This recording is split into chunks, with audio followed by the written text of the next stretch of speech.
Hello বন্ধুরা, আপনি হয়তোবা এ পর্যন্ত অনেক সাপের ভিডিও দেখে ফেলেছেন এবং সাপের কথা শুনলেই আমাদের মাথায় যে নামগুলো আসে সেগুলো হলো কোবরা, অ্যানাকোন্ডা, পাইথন ইত্যাদি। তবে আজ আমরা আপনাদের কোনো সাধারণ পরিচিত সাপ দেখাবো না, কারণ পৃথিবীতে প্রায় 3000 প্রজাতিরও বেশি সাপ রয়েছে, যেগুলোর অধিকাংশই আপনার অদেখা এবং তাদের ক্যারেক্টারিস্টিক্স এমন যা দেখে আপনি অবাক হয়ে যাবেন। আর মায়াজালের আজকের এপিসোডে আমরা আপনাদেরকে পৃথিবীর সবথেকে বিষাক্ত এবং আনকমন কয়েকটি সাপ দেখাতে চলেছি। তো স্বাগতম আপনাকে মায়াজালের আরও একটি নতুন এপিসোডে। হর্নড ভাইপার এই সাপ সাধারণত সাহারা মরুভূমিতে দেখা যায়। এই সাপের গায়ের রং মরুভূমির বালির সাথে মিল থাকার কারণে এদেরকে সহজে দেখতে পাওয়া যায় না এবং খুবই সহজেই এরা পালিয়েও যেতে পারে। এই সাপগুলো সাধারণত নিশাচর হয়ে থাকে, অর্থাৎ এরা রাতে শিকারে বের হয়। এরা মরুভূমিতে বসবাস করে, তাই এদের শিকার খুঁজে পাওয়া খুবই কঠিন একটা ব্যাপার। তাই এসব সাপকে শিকারে অতিরিক্ত পারদর্শী হতে হয়, কারণ একটা শিকার তার হাত থেকে মিস হয়ে গেলে সে আর কতদিন পর খেতে পারবে তা সে জানে না। এই সাপ খুবই বিরূপ পরিবেশেও বেঁচে থাকতে পারে। এই ধরনের সাপ 70 ডিগ্রি সেলসিয়াস পর্যন্ত সহ্য করতে পারে এবং মরুভূমির রাতের প্রচণ্ড ঠান্ডাও সহ্য করতে পারে। সে কোনো শিকার দেখতে পেলে খুবই সতর্কতার সাথে তাদের নিজস্ব বিশেষ পদ্ধতিতে শিকারের কাছে আগাতে থাকে।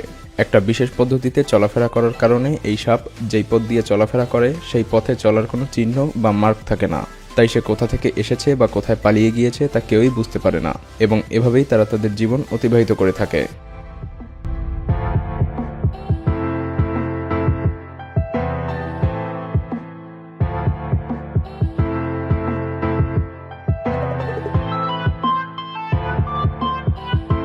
বুশ ভাইপার আপনি হয়তোবা এ পর্যন্ত খোলস পরিবর্তন করা অনেক সাপ দেখে থাকবেন, কিন্তু এর আগে আপনার পাখির পালকের মতো খোলসওয়ালা সাপ দেখার কথা নয়। এই ধরনের সাপ সাধারণত সেন্ট্রাল আফ্রিকার দেশগুলো যেমন কঙ্গো, উগান্ডা এবং কেনিয়াতে দেখতে পাওয়া যায়। এই সাপ সাধারণত 70 সেন্টিমিটার পর্যন্ত লম্বা হয়ে থাকে এবং এদের গায়ের রঙও প্রকৃতিভেদে ভিন্ন হয়ে থাকে। এদের গায়ের রং সাধারণত গাঢ় সবুজ এবং লাল রঙের দেখা যায়। তবে এই সাপগুলো অন্য সাপের মতো যেখানে সেখানে বা যত্রতত্র বসবাস করে না। এই সাপগুলো সাধারণত উঁচু গাছ এবং এমন জায়গায় বসবাস করে যেখান থেকে তাদেরকে সহজে দেখা যাবে না। এই সাপের খোলসের আকৃতি এমন হওয়ার কারণে এরা অলমোস্ট সব জায়গাতেই খুবই দ্রুত চলাফেরা করতে পারে। এরা ছোট ছোট পাখি এবং পোকামাকড় ধরে খায় এবং এই সাপের একটি কামড়ের সামান্যতম বিষও একজন মানুষকে পুরোপুরিভাবে প্যারালাইজড করে দিতে সক্ষম।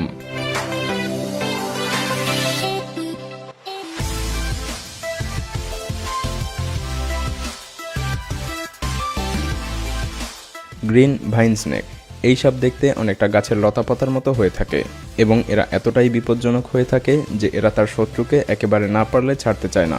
এই সাপগুলো সাধারণত একটি কলম বা পেন্সিলের মতো মোটা হয়ে থাকে এবং লম্বায় এরা কয়েক মিটার পর্যন্ত হয়ে থাকে। এরা গাছে এবং লতাপাতায় ঝুলে থাকে এবং খুবই স্লো চলাচল করে। এরা ধীরে চলাচল করে, এর কারণ হলো এরা দীর্ঘ সময় পর্যন্ত শিকারের জন্য অপেক্ষা করে। যখনই কোনো ছোট পাখি বা পোকামাকড় এদের আয়ত্তের ভেতরে চলে আসে তখনই এরা সেটাকে শিকার করে খেয়ে ফেলে এবং এদের গায়ের রং গাছের লতাপাতার কাছাকাছি হওয়ার কারণে এরা গাছ এবং লতাপাতার সাথে খুবই সহজেই লুকিয়েও থাকতে পারে।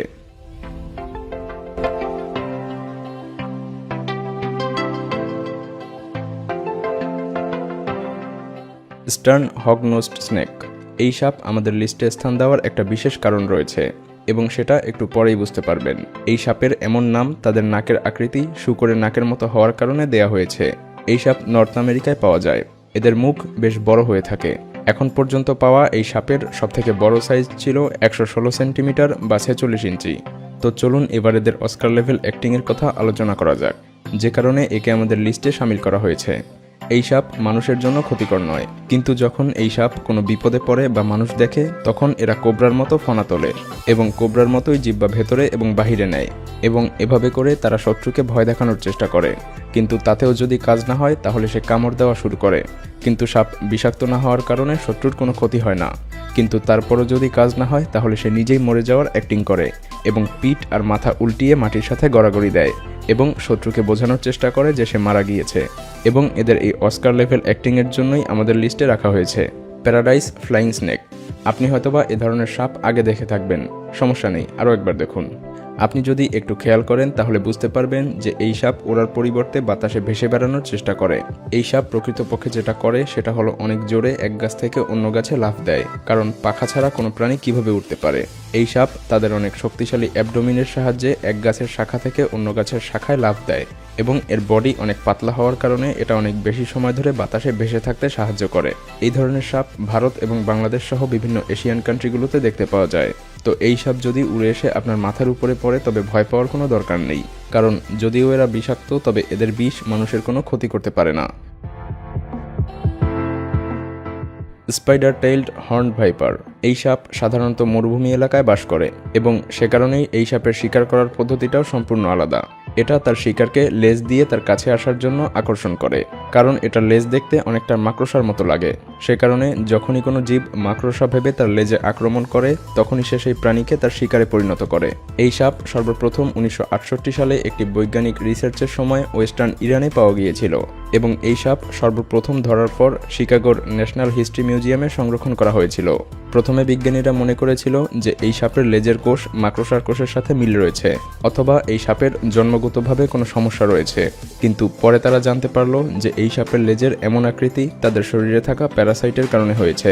শিকার করার সময় এই সাপ তার লেজকে একটা মাকড়সার মতোই নড়াচড়া করায় এবং এই সাপের গায়ের রঙের কারণে এরা পাথর এবং মরুভূমির বালির সাথে খুবই সহজেই মিলে থাকতে পারে।